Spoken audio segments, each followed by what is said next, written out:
Hey, what's going on? It's your good brother Howie Bell. Happy holidays, much love, all that good stuff.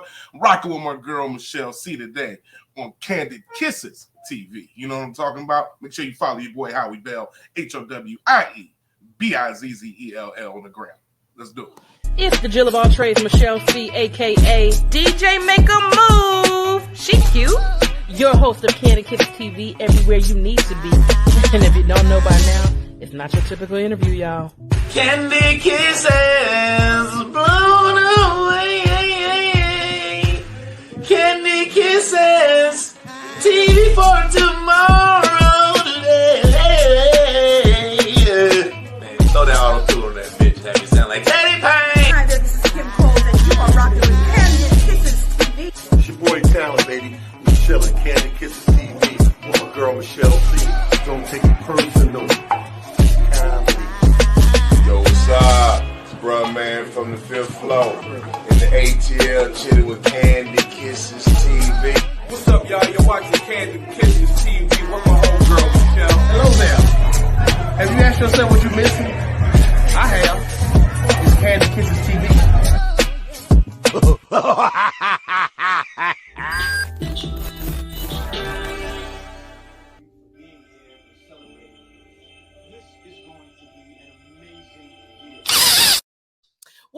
What up, Kiss fam? It is your girl, Michelle C, aka DJ Make a Move, the Jill of all trades. I am back with another banger. Now, you know what we do every time around the same time. If you don't know, you slipping, you're pimping. I have to threaten y'all a little bit. Right now, I'm going to tell your mama, act like she done raised you right. Get it together, okay? So, Yeah. I am bringing you another hilarious comedian, actor, writer extraordinaire. First of all, I don't know if he knows, we met a couple of years ago at the Atlanta Comedy Theater. Very nice, humble guy. And I've been a fan of his since what was it? It was I want to say whatever Puffy comedy show was. I think it was Bad Boy the Comedy. There you go. Bad Boy the Comedy. I have been a fan since then, but we got him live and in living color right now. Give it up for Mr. Howie Bell. What up, Michelle C? Thank you very much. And I do remember. And that was a few before the pre-pandemic. Man, before everybody had to Yeah. It's I'm honored, man, to be a part of your production. And hey, let's have some fun. Let's do it. So typically what I normally do when I have someone of your caliber on here, I always ask them what drove them to get into the entertainment industry. Yeah. Well, I mean, me, I had no idea I was going to do comedy, first of all. Okay. I started off doing stage plays and like singing in the choir. I thought you got skills. Come on, man. Yeah, I was a young adult choir guy. I wasn't never a lead singer. I was just like a good background tenor. Okay. But yeah, I started off doing plays and musicals. Some of them like Jesus Christ Superstar and different things. Zoom In and The Sign and different stage productions. And then I kind of went on tour with a play called Ain't Nothing Like Family, which was written, produced, and directed by my brother, rest in peace, Greg Shelton. And on this tour, you had Keith Washington, the singer. I can't enlighten you, Keith Washington. Yeah. Keith Washington. You had Spanky Hayes from Wild 'N Out. You had Joe Blunt, very funny comedian, actually a director. Jonathan Slocum was on this tour. Tony Roberts was on this tour. It was incredible. And it toured around for a couple of years. And I actually wasn't in the play itself, but I was doing production work, stagehand work in particular. But just traveling and being around all those comedians kind of gave me the itch to want to get on stage. And I saw what they were doing. And I was like, I think I could do that. You know what I mean? And this was back in 95. So 95, first time I got on stage, from influence from that play, gave me, the inspiration to really get up on stage and do comedy. But that was like my early humble beginnings. Like I had no clue I was going to even be in comedy for this long. So listen, I just stuck my pinky toe in the comedy field, and I've been on the stage 3 times. And actually I got a good blessing with the homie Steve Brown. He's gonna let me do a guest spot for him on New Year's Eve. That's my dog, root to the Q, Steve Brown. Listen, that's a big deal. But hey, I'm gonna try to do what I do. There you go. You're gonna be all right. So what was your first time on stage like though? Like, where did you have the nervous jitters, or you just kind of was like, I'm been on stage, I'm good? The worst time I had on stage? No, your first time. The first time I had on stage. It was only a couple people in the audience. I went up. I remember going up. My brother Tony Roney is a comic, and he brought me on stage. And I remember it only being a couple people there, and they sat there and just looked at me. And it was just like, I was like, I don't know, you know what I'm saying? I guess. And but just going up for those couple minutes, however long it was at the time, gave me the itch to want to do it again and again and again. And eventually, I started developing a show and all that kind of stuff. But my first time on stage, I was like a fish out of water. Well, because everybody says they never get over the nervousness. Like, how do you, I guess, shake it off if once you hit the stage? Well, once I start talking, I'm usually good. But yeah, I don't know if it's nerves or anxiety or what it is, but it's you're worried about always doing your best. Yeah. And I think that's what it is. You always want to perform well. Whenever you're a live entertainment performer, you only get one chance. So you don't have to, ain't no cut, retakes, no edits or any of that. So, the pressure is always there. To do your best and do it right now, here and now, and live in the moment. So, yeah, you never really get over it. You just kind of learn how to control it. Listen, when I tell you my first night, when I did that thing, I was good. Like, I was nervous, but I was good. Yeah. Like, I was watching, I was like, okay, they did cool. Yeah, whatever. Yeah. I was straight till they called my name. Yeah. As soon as they called my name, I was like, oh, shit, that's me. I'm the one that I want them to hurry up and call my name. Like, the longer I wait, it's worse. You know what I'm saying? So it's like, I got to wait all night to go up, but once they call my name, I'm good. Man, listen. Time to go to work. As a comedian, I know you have to be a writer. When did you know that like you were a good writer, or how did your writing process start? Like, were you ever like a poet or a rapper or anything, or you just kind of did something natural on stage? You know what? Like every other kid, I guess I was writing down raps. You know what I mean? Writing down, listening to raps and writing down too short cuss words and stuff like that. You know what I'm saying? But I never was a rapper, but I was a break dancer. How about that? Come on, potluck. I was all in that. I was all that. I was sweet. I was doing all that kind of stuff, and then I was a young man growing up, traveling with my cardboard and challenging people on different blocks, and so I was a part of hip hop growing up. I just wasn't a rapper per se, even though every other kid thought they could rap. But there was nothing. So as far as the writing is concerned, it just kind of came with telling stories. I mean, I went to school for media arts. So, I graduated from Benedict College in Columbia, South Carolina. So I got a Bachelor of Arts in Media Arts. So I always wanted to be into journalism or some kind of media. So writing was always a part of my training coming up, as far as my early education and moving on to, college. So, I've always been a part of school newspapers and stuff like that. So the writing part, even though that's different to write for that than comedy, I still understood how to tell a story at least. You know what I mean? Because stand-up comedy is unique all within by itself. So there's really no training for that. You may be able to have a little head start on certain things, like being able to speak well or a good stage presence, but there's absolutely nothing that can prepare you for stand-up comedy. Let me tell you what was one of your jokes that had me in tears because it resonated so home because my whole family is nuts.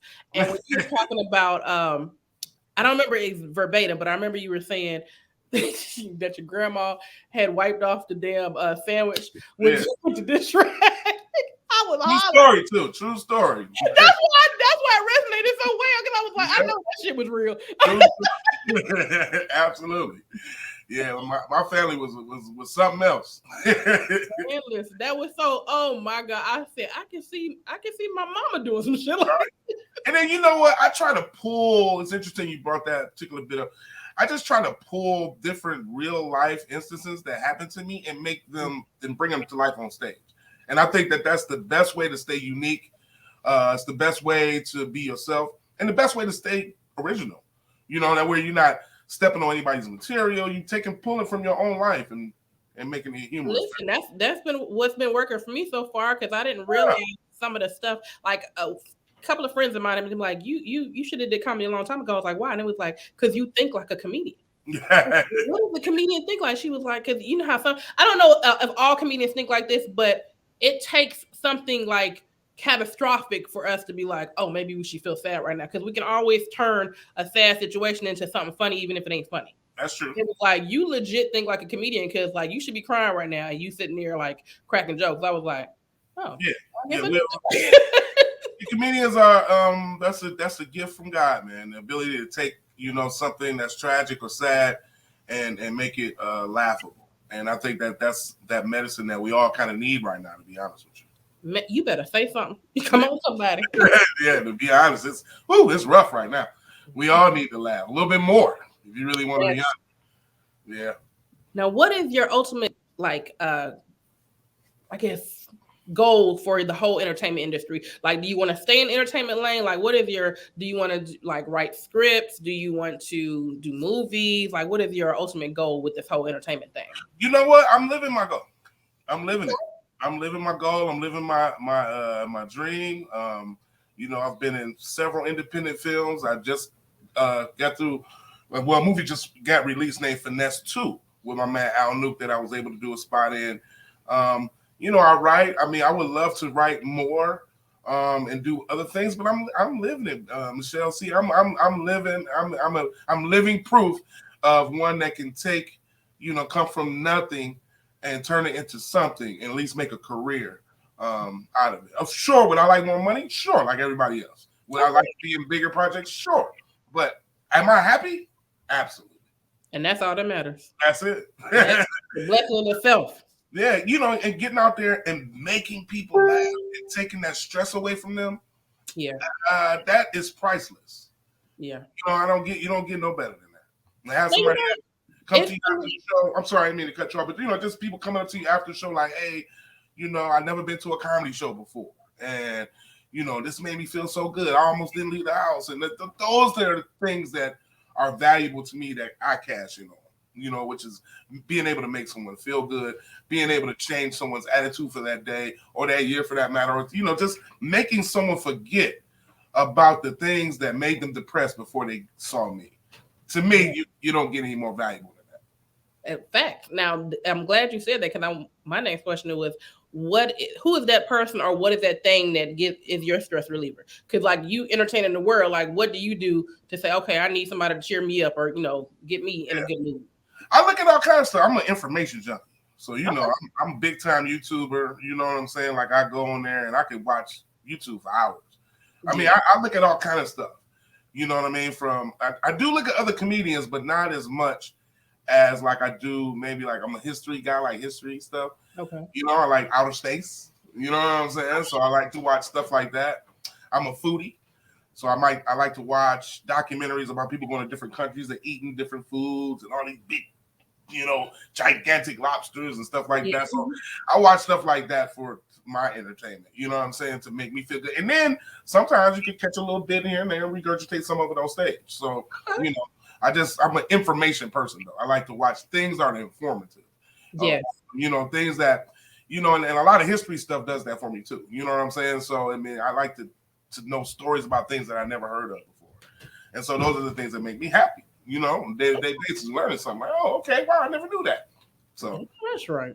Yeah. And now and then I go down the comedy lane though, and let's, you know, pull up the Richard Pryor videos, the Ronnie Dangerfield, and, you know, Robin Harris. And, yes. You know, every now and then I do that. I get into it. Last night I was watching Capone. So I was a fool. He a complete fool. Yeah, I was sitting there watching just randomly. I was like, let me check my man Capone. I hadn't seen him in a while. And man, just watch him do a set, man, was dying. And I worked me and him worked together for years and years and years. And it was just good to, you know, go and just pull up a video of him and just watch it. So yeah, I watch my friends too, but not as much as I do, like I said, informational type stuff. Those things make me happy. Now, one person that I watched that I had never known him in the stand-up lane, Mhm. I always knew him as Fred Sanford with Yeah. Red Fox. Yeah. And I didn't know he was so nasty. Ain't he nasty? I said, wait a minute. I mean, he was. Why he's a nasty somebody. I saw a set of Red Fox. He smoked a whole pack of cigarettes in that whole set. I said, man, I didn't know he smoked a cigarette like that. Man. It was just tripped out watching him in his Mhm. stand-up capacity because it's so different from the sitcom. Yeah, exactly. That's Like why I you was said, like, He's a okay, little comedian. He's a little vulgar. Smoked cigarettes. little yeah. I don't even, you know how the people are saying like you can say anything in the world now on the entertainment. Like, you know, back in the day, you couldn't say nigga, you couldn't say bitch, you can't say shit. You can say all that shit now, but I'm just like, well, damn, Red Fox was killing the game then because he was saying all type of shit. He was. Actually, now they're going to you can't say this and you can't say that again. So we're moving back into being somewhat censored. Yeah. You can get in trouble now. You know what I'm saying? So, you know, certain things you can't say. I mean, they went back on 10 years of Kevin Hart's tweets and found, you know, tweets of him so he wouldn't, you know, couldn't host the Oscars. You remember that? That is so stupid. As if you don't grow in 10 years. Yeah, like, yeah. I mean, people evolve, people change, they don't think the same way. Like, Absolutely. And so, you know, I mean, but now it's a little more difficult. Back then, I think you had more of a range to kind of say what you wanted to say. You know what I'm saying? Like, if you even look at the sitcoms back then, you know, Archie Bunker and all, you know, All in the Family, and even Sanford and Son, the Jeffersons, they used to say nigga. They would say all kinds of stuff. When I was like, wait a minute, you can say nigga back then? Yeah. As a matter of fact, my favorite episode of the Jeffersons, and when what's the boy name? George's homeboy tried to hit on Louise, and he was like, nigga, what you say? Right. I said, wait a minute, I didn't know you could do that. Honky, all kind of stuff. You know, Man, yeah.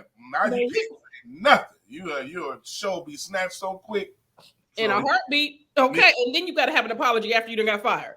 They tried to make Kevin Hart apologize for that before he could host.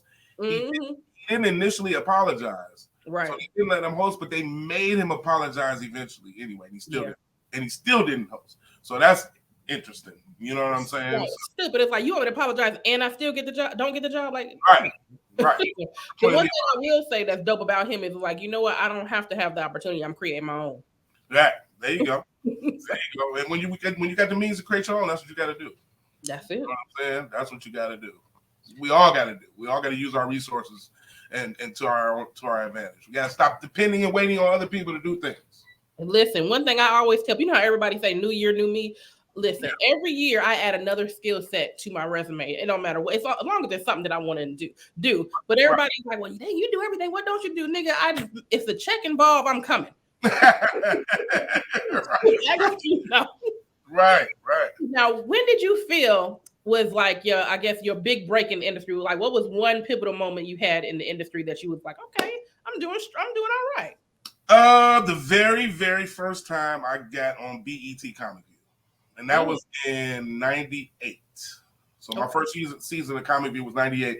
Gary Owens was the host, and I thought that, you know, at that time, for me to get to that landstone, to get to that mark was so huge for me. You know, it was a struggle. You know, for my, doing comedy since '95. You know, I moved to LA. And I auditioned at a place called the Township or something like that. Townhouse, something like that. It was in Inglewood or Ladera Heights or something like that. And Ronaldo Ray was the host. Oh, wow. He was hosting, and he was hosting the auditions for Comic View. And so I was supposed to go up early in the show. I got bumped, down, and I wound up going up last. It was only about 7-8 people left. And I went up. And I was just so still amped to go up and prove that I was able to, perform at a higher level. Yeah. I wound up doing good. And I remember distinctively Ronaldo Ray saying, that's how you do it. He's going to be on Comic View. And I was like, wow. He said it right when he went on the mic after me. And I was like, I went outside and broke down. I would shed tears. It was a huge moment for me to be able to get onto television, and that was something that, wasn't like everybody can have their own channel now, but it was at one time, entertainment, it was a pretty big deal to get on a television show. And, like I said, now everybody can produce their own show, whereas, people didn't take it lightly, to get to have an audition and to land it and get on a television show was a pretty big deal. So for me, that was the time where I was like, okay, here we go. You know what I mean? I got it. And next thing you know, I actually performed 98, 99, 2000, 2001. So I did it 4 years in a row from that point. And then, of course, I did it a couple years later. I did it like in New Orleans, and I did it when Kevin Hart hosted and some other things. So I wound up in totality, I think I did Comedy View like 6 times. So a lot of times, like you say, you know me from the Bad Boys of Comedy from HBO, but a lot of people really remember me from the old BET Comic View, which is where I got my first shine. No, that's a big deal. Like, being on TV, period, is a big deal. But Comedy View is legendary. Yeah, absolutely. Yeah, I mean, it made a lot of stars. I always joke around about how, anybody from BT Comic View, none of us made it. I always kind of joke about that on stage, but we really did, though. It made stand-up comedians household names that had never been seen before. And they were able to go out and work and go in these different cities and make money doing stand-up comedy, which is something that, like I said, wasn't really the norm, so for a lot of people. Now, a lot of people, comedy got exposed a little bit. The promoters got exposed because they were booking people that didn't really have no stage time, including myself. When I first got on Comedy View, I remember getting booked for a New Year's Eve show. And after about 15 minutes, I ran out of gas. And I was supposed to do a whole hour. Oh, wow. Yeah. Mm-hmm. Yeah. I mean, you talk about making up stuff, improv, and doing anything I could do to get to that. But that's where your theater came in, didn't it? Huh? That's where your theater training came in, didn't it? Yeah, that comes in. Everything comes in. Listen, I'm gonna start talking to people now. I'm trying to tell you, holding real conversations. So I mean, it's just it gave us opportunity, BT Comic View, but it also exposed how unprepared a lot of comics were to get out there and to work and to actually be a headliner. A lot of people, of them fell off because of that, because they couldn't come up with enough material or they couldn't stay working long enough to develop some kind of act. Comic.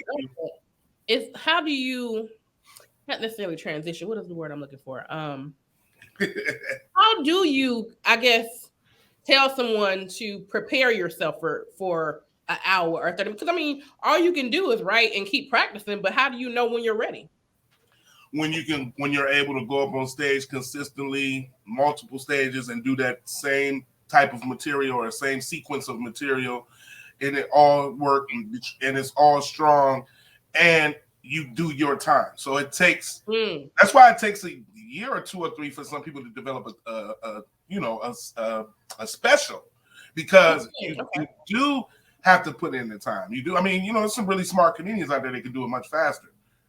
But usually it takes time. You have to get on stage, you have to work the material out, you have to know if it works. You know what I'm saying? And then you take one and you add another and another. Next thing you know, you have your 30-minute or your hour, whatever you're trying to achieve. But you gotta.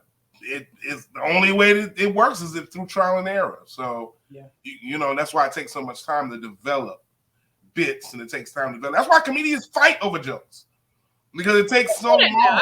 It makes sense now. Yeah, because it takes so long to come up with material sometimes. You know what I mean? So if you come up with something that's really good, that's really strong, this is really helping you. Yeah. And then hear somebody, local joker come over here and snatch it up and do it on TV or do it on something. Right, because that's enough.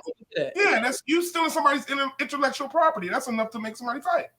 And people put a lot of work in for these jokes. Let me ask you something though, because I always wondered from the comedy aspect, because I understand how difficult it is to write something that's dope. But like I said, I'm a writer. I come from writing songs. I used to do all that. So when you write a song, you can copyright it. Like, can't copyright a joke?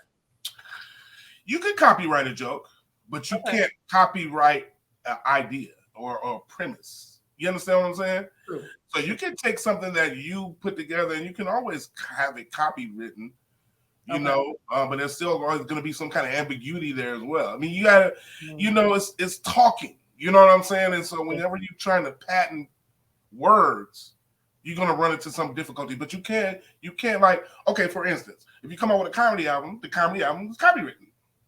Gotcha. Okay. You understand what I'm saying? So it has to be a tangible item for people to say that's. It has to be a tangible item, of course. Okay. It can't be an idea or a thought or a premise. I know I use that word, but you know what I'm saying? Like, you can't copyright relationships. Right.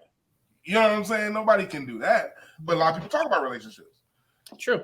So, but even with that, I mean, I know what you're leading down to, like, can't you sue people if they're taking this and that? But a lot of times, you can't really sue over, like I said, talking words and things like that. So, it just gets into a real sticky situation where other comedians steal or hijack material. It'll make somebody want to be violent. I mean, I got comedians that steal from me. I got comedians that be violent. No, that's all right. Stealing from me right now. A veteran comedian. I refuse to say his name. I want to give him no kind of props. Yeah, but, huh? Just punch him. That's all. Now I don't want to punch him, but my thing is, it makes you want to. You know what I'm saying? It makes you want to. No, but I'm older now. I got kids. They say people the violence doesn't solve anything, but it makes you feel good. Hey, but it might make you feel better. Yeah. Seriously. I mean, some people you smack the shit out of them, that'll make your day. Thank you. That's what I was saying. Yeah. All right. So my next question was, what is something valuable that you learned during the quarantine time? I learned that my kids are a little more hard-headed than I thought they were. And teachers deserve all the money in the world that they ask for and require.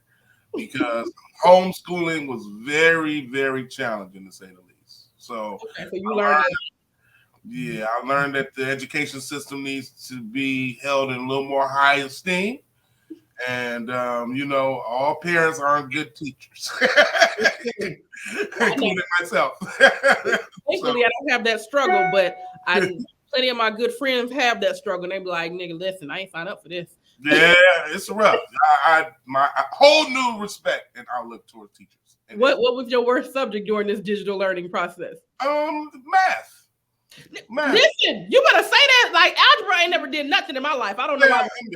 Yeah, this was and then they solve problems different. Like my daughter is in the 3rd grade. One of my daughters, the youngest, and she's in the 4th grade now. But she was 3rd grade. I was homeschooling, and I was like, this ain't how you add 32 times 7. Right. It was like they did it. It's like the new math, the formulas they're using. It got a little frustrating, so I had to kind of relearn the way that they're teaching them how to do math. Stupid. Yeah, which is the dumbest thing in the world. The teacher, and she showed me how they do math, how they teach me, because she is 3rd and 4th grade, and she was showing me how. I was like, "Why do you do this?" And why do you do that? It's like so many unnecessary. That answer, and they want you to break it down because they want the child to think more. They want them to understand why the answer is that. I was like, we never had to know why. We just knew that was the answer. It's called memorization. Fuck it, memorize it. And check it exact. There you go. You said the word. So they want them to write it out. Whereas some of those steps you just know. You just automatically know that 7 times 2 is 14. So I just do it this. You know what I mean? Like, they want you to put down exactly everything in these charts and these T charts and these circles over here, circles over here. It is the dumbest thing in the world. I don't know who created this new math on a national level, but it sucks. And if you go back, the kids just knowing your times tables and then starting from there. Exactly. You know what I'm saying? Not all of this other stuff is crazy. So, I mean, what did I learn? I learned a lot about myself that I probably need to go back to school. So, Awesome. Now, during the quarantine, everybody was on that Versus. So that brings me to, I want to know about your hip hop and your musical knowledge. Like, who is your favorite rapper or singer and why? That's a tough one. Because I like so many different artists. I can't even pick one, but okay, I'll do this. if I How had, about what's one album that you cannot live without? Hip hop album? Yeah. Man, that's tough. Wow, that's a really good question. So many. How about let me just say artists. You gotta say that. I couldn't. I would have to have Boogie Down Productions. So many. I would have to have KRS-One. I would have to have Public Enemy. I would have to have X-Clan. I would have all that era music was my favorite era music. The late 80s, mid to late 80s of hip hop, early 90s. I need the Tribe Called Quest. I need all that. I need, you know what I mean? I need that. It's like music is like medicine too, you know? So absolutely. To say one thing, you know what I'm saying, would be like, you know, do I get vitamin D, B, C, D, A? Right. You know what I mean? I need all these vitamins. I gotta go back to the old school 80s. Like, I got to give it up to Hot, Cool, and Vicious, Salt and Pepper. That was my album. Vicious. Yeah. Salt and Pepper was a good group. Yes. People, they had hits. That whole album was a hit. Yeah, absolutely. They had hits on top of hits. So, I mean, you know. But what can I play back then? You know who I really like, where I can listen to like them, and this is more in the R&B? Okay. Prince. Really? Okay. Yeah, if I didn't have Prince in my life, I don't know where I'd be. You know what I'm saying? Yeah, I got to have Prince now. I got to have, you know, Lady Cab Driver in my life and Adore and all that. And, you know, Irresistible Bitch. And, you know, I'm a Prince. You got a song called Irresistible Bitch? We sure do. Irresistible Bitch. I love the way you walk. Irresistible Bitch. Ah, there you go. You done gave me my theme song for the year. Yep, okay. Yo, Prince is the man. Come on now. I mean, he ain't my favorite. Like there's a handful of songs that I'm like, okay, that's like my jam from Prince. Yeah. But if I had to pick like favorite R&B from, I guess my see when it comes to R&B for me, I'm more of a vocal person. Like I like to listen to the singing. So Brandy, Jasmine Sullivan. Okay. Not just on vocal ability, not necessarily all their songs, but just vocal. Oh, those are two good artists right there. Oh, and you cannot forget about Keke Wyatt. Listen. Keke Wyatt, yeah. Listen. Yeah. I like Angie Stone. Okay. I like Angie Stone. I like Sade. Yes. I like Keisha Cole. Now that first album. I'm talking about. Yeah. There's some artists out there now. I like Alicia Keys. Yeah, okay. Yeah, and I like the second album better than first. Second album I was riding all day long. Yeah. I like Mary J. Blige. She wasn't the best singer, but Mary J. got hits. You forget how many songs, like how many hits that Mary J. had. She got hits on top of hits on top of hits. Mary J. is that deal. Yeah. When they did that the tribute tour. Mm-hmm. I don't know if it's BT. Somebody did a tribute to her, and then she came out and did her song. I was like, okay, Mary gonna do a couple. And then after she kept going, I was like, dang, I forgot about that. Right. And you know what, man? She actually did an excellent job in the movie Respect about Aretha Franklin. So I don't know if you saw. I did see it. Yes, and Mary J. Blige acted her butt off in that. Jennifer Hudson too. Congratulations to those black women. They did an excellent job in that movie, Respect. Definitely. Man. And that was one of my favorite movies actually of this past year. Okay. I think that Jennifer Hudson did such a good job that she should at least get an Oscar nod. Yeah. She was excellent in that movie. Agreed. She excellent. Man. Who is I can't remember who played the husband, but not that. No, I know Marlon Wayans played the husband on the one, but the one that was on TV. Mm-hmm. I forgot her name, but she's an excellent singer too. Yeah, she's good too. I know you're talking about. I know exactly who you're talking about. Listen, she did really good too. She did good too. Yeah. Whoever her husband was, I know that character because he's been an actor for a long time, but he played the hell out of that damn role. Because I wouldn't whoop his ass after it was over with. Now I just saw the recent Bobby Brown story. You familiar with that? Oh yeah. I didn't like my man though. I didn't like his acting. I can't remember his name. And I hate to criticize actors and stuff and artists, but he just wasn't doing it for me. Yeah. He just didn't. It just, how when they cast somebody, you can kind of be like, oh, okay, you can kind of see that person in them. Yeah. I couldn't see Bobby Brown in him to save my life. I was like, man, he's not doing it all for me. I mean, he looks just like a regular guy. He looks like a regular guy playing Bobby Brown. if you grew up with New Edition, you kind of be like, I don't know about dude. Yeah, it was the casting wasn't right about that. You know what I'm saying? Something. Now the lady that was playing Whitney was doing a good job though. I thought that she was trying kind of hard. I didn't think she was. I think I felt the same way you felt about Bobby. I think she was trying hard, but I think she was better than he was. I think she was trying too hard with her trying to like get all Whitney's nuances and come on, and I'll pay for it. And I was like, she's better than he is, but they both was horrible. That wasn't. Yeah, it was. She was believable enough for me. She just because. Yeah. It was like she wasn't. You know what? I know what it is. She wasn't ghetto enough. That's what it was. She wasn't ghetto enough for me because people act like Whitney was just. Whitney was very well trained in what is the PR? Like how like when you back in the day industry they would teach you how to do interviews. Oh yeah, absolutely. Right. Yeah. So Whitney was trained in that, but Whitney was also from the hood, and I was just like, you didn't give me the hood edge that we know everybody know Whitney had. Right. That's true. It's almost like Monica. Like that's the homie. I grew up with them. But it's like Monica's very eloquent. She can talk to you, but she will beat a bitch ass. Right. I like Monica too.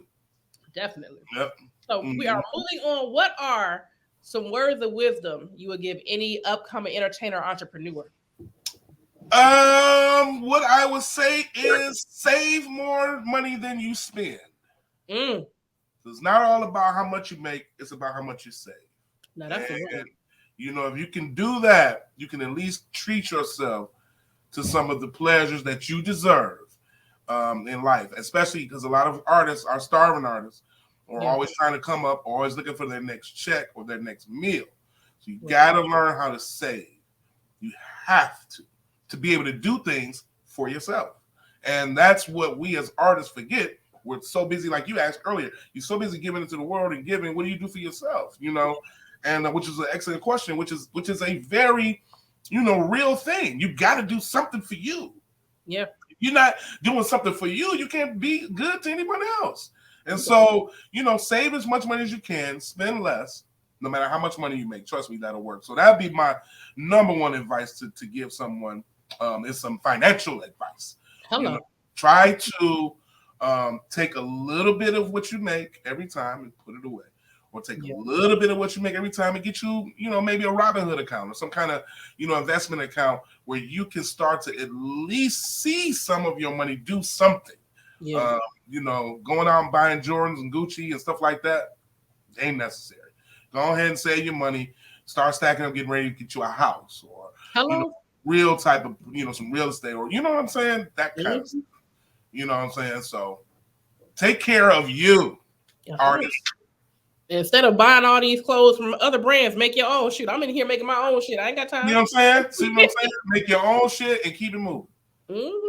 We don't have to do what we've been doing for the last 20 or 30 years. Exactly. Times have changed. I always ask before we get to the fun segments, what is one entrepreneur you look up to and why?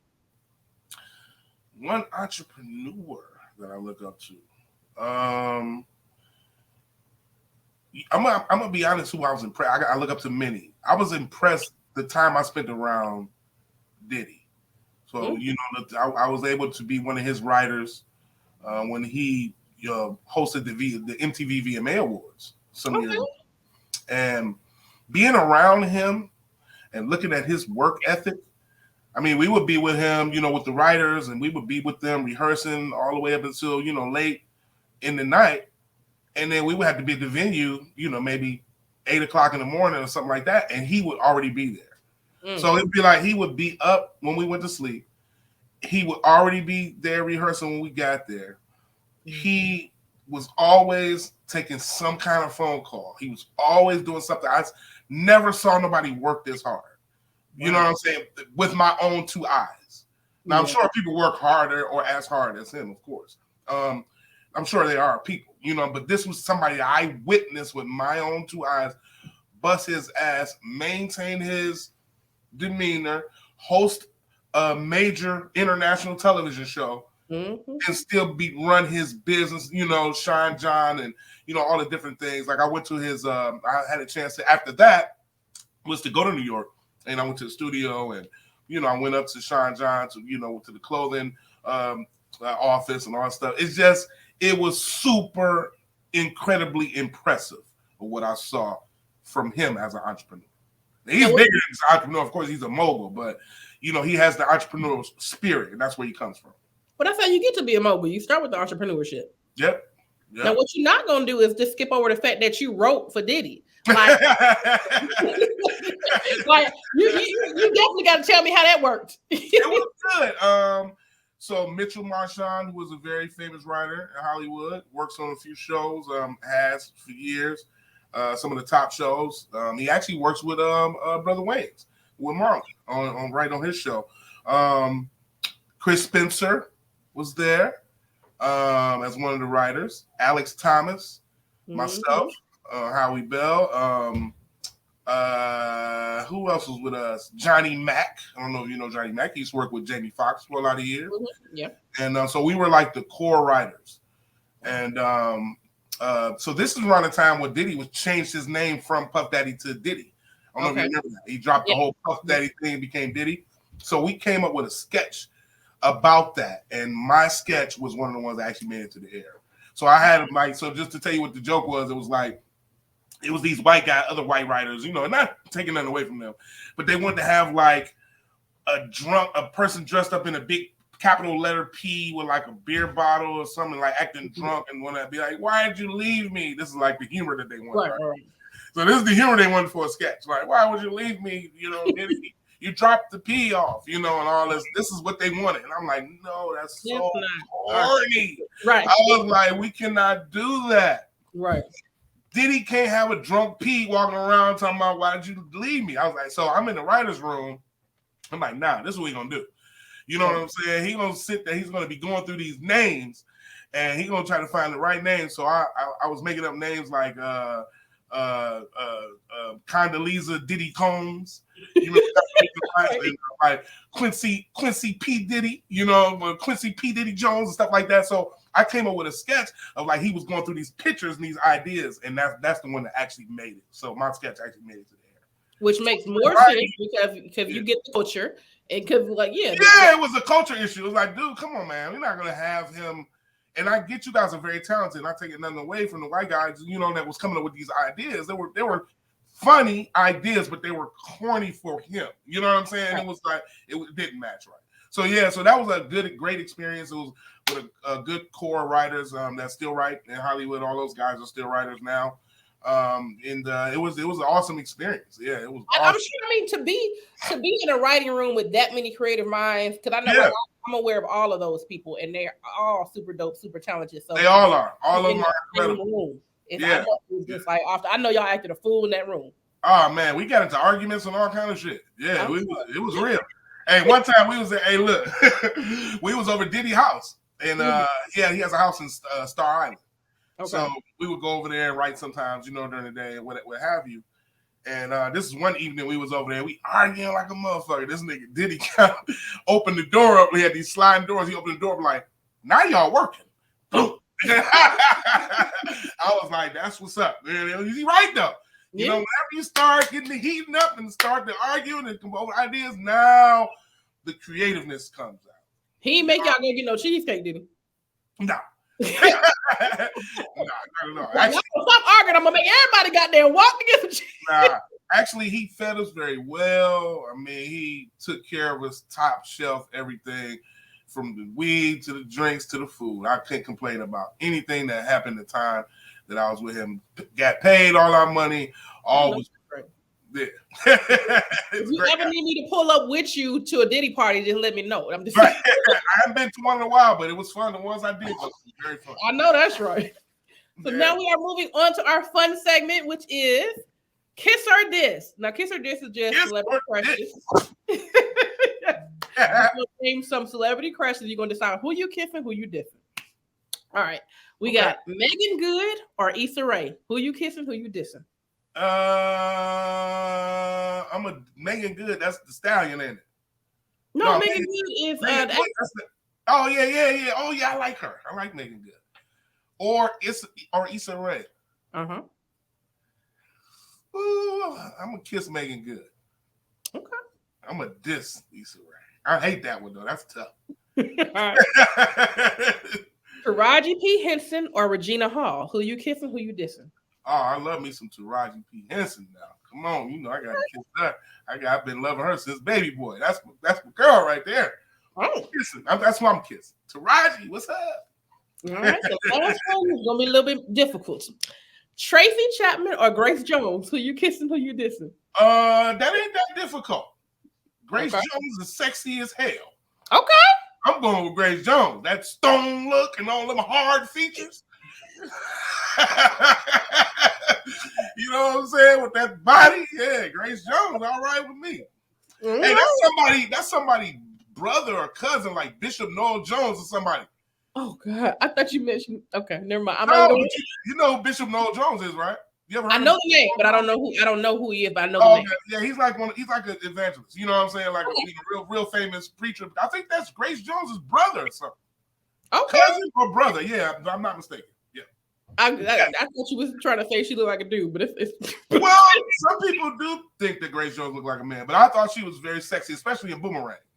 Yeah, she has a very non-traditional look. She does. She does. She got a hard look.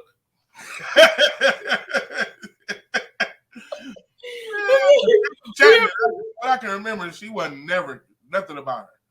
Man, listen. She had them little. Like she would be ass. That's. I mean, I'm just, you know. She had them little Miss Seeley dreads, and I remember her just looking like, you know what I'm saying? Yeah, sister. That's Tracy Chapman. Oh, all right, we moving on to D.A.Qs, which is dumbass questions. They're just random fun questions I want answers to. Yeah. If you could be a superhero, what would your superhero name be, and what would be your superpower? Wow. My name would be Future, because I would love to look into the future, and I want to be able to know what the lottery number is. Yes. So I want to be one of them superheroes that can predict, that can look into next year this time and know who won the Super Bowl. You know what I'm saying? Call me Future Man. Not trying to diss the real Future rapper, but get me, I'm Future Man. That's it. Yeah. It's somebody different. All right, we're gonna go. If you could backslap somebody in your past with no consequences, who would it be and why? You ain't got to drop their name. You could just do initials if you don't incriminate yourself. It's some people that I wish I could backslap that I don't know their names. But it's a few like clerks and like bank clerks and a couple of managers for restaurants. I went to a restaurant and I had a Groupon thing, right? Mm-hmm. On my phone. And you could clearly see that I paid for it, showed the receipt and everything, but it wasn't registering with their system. So the lady wouldn't give me my money off the Groupon. I was at Hibachi Grill. You know what I'm saying? It was like 50% off. Mm-hmm. And she wouldn't get, if I can go back and backslap that lady, because I know she was just being a butthole. You know what I'm saying? It was nuts. You could clearly see, and she had another employee, like one of them, I guess, co-managers or whatever, telling her, like, yes, everything is here, man. Whatever her name was, Cheryl.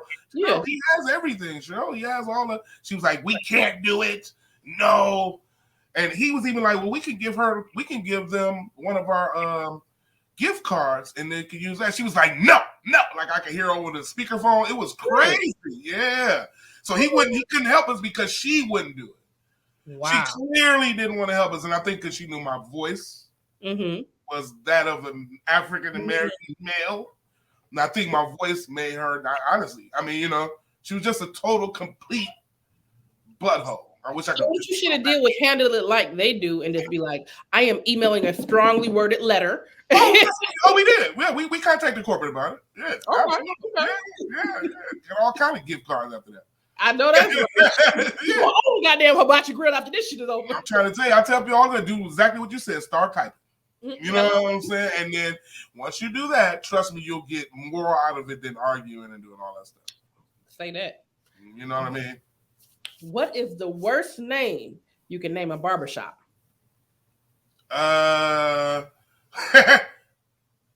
Skids. I don't want to go to Skids. It sounds like I'm gonna have all kind of stuff, kind of marks through my hair. We don't want to go to Skids. Name it. Oops, my bad. Yeah, right. Yeah, we don't want to go to my bads. No. My bads. Come on. If animals could talk, which animal do you think would be the rudest? Cats. Okay. Yeah, cats already look like they cussing you out when they look at you. They are so arrogant.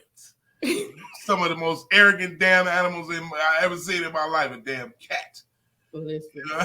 So if they could talk, they definitely be cussing you out, calling you all kind of everything but a child of God. Cat, as they lay there or jump on top of your refrigerator. Right. You can't get me, bitch. You know, and all that. Cats. Ugh. I asked my mom that question, and I thought she, because most people might say cats or some kind of feline. She was like, a gorilla. And she said, yeah, a gorilla would take his shit, just throw it at your ass. I was like, that is kind of rude. All monkeys, too. All monkey species throw their boo-boo at you. Man. Especially if they don't like you looking at them and they don't like your style. Go right behind it and reach right in their back ass and throw whatever come out right at you. Yeah. Monkeys serious business. No pun intended. All right, name 3 items you would purchase to make a cashier feel uncomfortable. A dildo. Okay. And you gotta buy all this together at the same time. A dildo, a Superman outfit, and some Vaseline. They won't know what the hell you getting ready to do. I'm gonna ring it up like,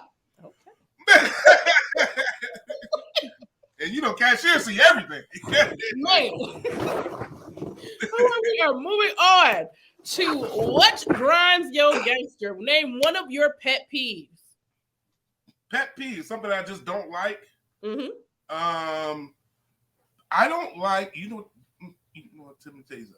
I don't like when somebody call you and they're talking to someone else when you pick the phone up. I'm gonna give you an example. Mm-hmm. Hello? And all you hear is, yeah, so yeah, and then you like, hello? And they like, hold on one second. Yeah, so and you're like, what? You called me in the middle of a conversation with somebody? I don't know why that gets on my motherfucking nerves. I'm sorry. That gets on my, I'm talking about, when I answer the phone, say, hello, start talking to me. Exactly. If I answer the phone and you're talking to someone else and then you wait and be like, hold on one second, I might hang up. I'm probably going to. I hang up immediately. Yeah. That's one of my pet peeves. One of them, but I got several. I don't like people that don't give good directions. Okay, what's a bad direction? Make a right by the McDonald's. That's bad directions. How? Give me the address and the extra street. I don't know about no McDonald's. Wait a minute. I don't want to look for 15 McDonald's. You know what I'm saying? Tell me to turn on Cooper Street and 3rd. You know what I'm saying? Like my directions, because goddamn, listen, I'm a land. When you pass the CVS, look for the tree on the left. That's right. Some old Underground Railroad directions. That's right. You see the big chicken, make a left. No. Well, look, if you ain't got GPS, you don't need to call me for directions. Because, baby, listen, you're going to make a left at the Winn-Dixie, and you're going to hit that curve. Right, left at the Winn-Dixie. That's how I do it. All right, we are moving on to the fan favorite, which is Opera That Thing Out.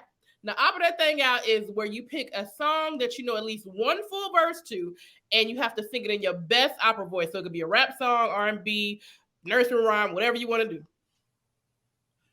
Love them and leave them. That's what I used to do. Use and abuse them.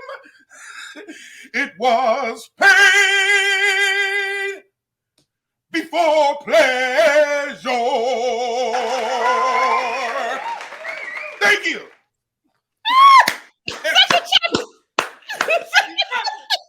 That was Fire and Desire by Rick James. Yes, it was. Yes, it That was funny. was. Finally, we are moving on to our game, Singadoo. Singadoo. Singadoo is a family-friendly game that me and my homeboy DJ All-Star created over the quarantine. We just launched our game show. It aired Christmas Day. If you didn't know, check it out on YouTube/Singadoo Game. Good job. Good job. I'm going to show you how it's done. So basically what you're doing, you're singing the melody of the song that's on the card, but you can only use the word do. And then your teammate has to guess what you're singing, and you only got 60 seconds to guess. So I'm going to give you an example. So first of all, we got hip hop and R&B, greatest hits, pop Billboard hits, country rock, Singadoo favorites, old school TV themes, and party and dance hits. I try to stay in the R&B hip hop lane because that's normally what I know. So I'm going to go ahead and try to go for it, and you're going to guess what I'm doing. All right. Go for it. Do do do do do do do do do do do do do do do do do. That sounds like a kid and play. Ain't gonna hurt nobody. All right. Okay. Do do do do do do do do do. Sound like that sounds like Pharrell. Is that Pharrell? Yeah, but what's the name of the song? It's not beautiful. Is that the name of it? Okay. All right. Last one. Doing good over here. Come on. Do do do do do do do do do do do do do do. Outstanding. There we go. Come on. Yeah. Outstanding. Oh, that was good. Now, I'm gonna hold up some cards, and once you pick whichever song you're gonna do, let me know, and I'll put it down, and I'm gonna guess. You ready? Yeah. And tell me if I need to move it anywhere. Okay, I got one. Okay. You ready? Yep. Do do do do do. Do do do do do do do do do do. Is it something with Prince? Do do do do do do. Red Corvette? There you go. Little red Corvette. I just told you I love Prince. All right. Let's see. Move it up. I don't like that card. I don't like nothing on that card. Okay. Yeah. I don't even know these songs. Give me another one. Let me flip it on the other side. See what the other side. Let's see. Oh, okay. I got one. Okay. I got one. Do do do do do do do do do. Laffy Taffy? Do do do do. Laffy Taffy? That's Laffy Taffy, right? Do do do do do. Do do do do. All right, last one. Last one. Okay, I got one. Okay. Do do do do do do do do. Do do do do do. Regulator! Come on. All right, you might have to be at the next game show. Right. I need to get on with y'all. Right. Well, that is how you play Singadoo if you're interested in the game. I like that game. Good game. Listen, you need to go ahead and subscribe to our Singadoo channel so you can see what it is. And next time we do it, you need to pull up to the game show. I will. I'm going to get one of those and play with the family. Oh, yeah, you can get it at Singadoo.com. You can get it right now. I'm down. I'm supporting for sure. I like that game. Appreciate you so much for coming in and telling the word about all your talents. Please let them know where they can find you again. And if you got any merch or anything that you selling, or any shows that you got coming up they need to know about, let them know. Yeah, like it's my, you can go to my Instagram, which is HOWIEBIZZELL, Howie Bizzell. And yeah, I am working on all kinds of stuff. Like I said, I had a movie just got released that I did a cameo in called Finesse 2, written, directed by my man Al Nuke, and starred in it. And we're getting ready to go down to Atlanta for a pre-New Year's Eve show. So I'll be there Thursday in Atlanta, hanging out with my guy Mario Torre and a bunch of other comics. And I'm just want to say this, wish everyone a very safe and happy holiday season. Let's move into the next year, smarter than we were this year. Love y'all. Say that. And I know Mario. Mario owed me an interview. I'm going to punch him next time I see him. So make sure you tune in every Monday, Thursday, every other Friday. We will see you next time. All right. Candid Kisses TV is sponsored by Singadoo. Did you do it today? Singadoo. Singadoo. Can you do it? Can you do it? Can you do it? Can you do it like this? Can you do it real quick? Pew! Go get it! Go get it! Pick a card up. Pick your genre. Can you do it right? You're gonna wanna, bruh. It's first to 21. We'll get the job done. So grab your friends and fam, cause it's a lot of fun. Some do it with some class, but make it real fast. Cause time is kinda tricky. Can you do it in 60? Let's go. Get your copy today at Singadoo.com. Candid Kisses TV is brought to you by Kissable Lips Cosmetics. You can be kissed without kissable lips. Shop KissableLipsCosmetics.com today for all your beauty needs.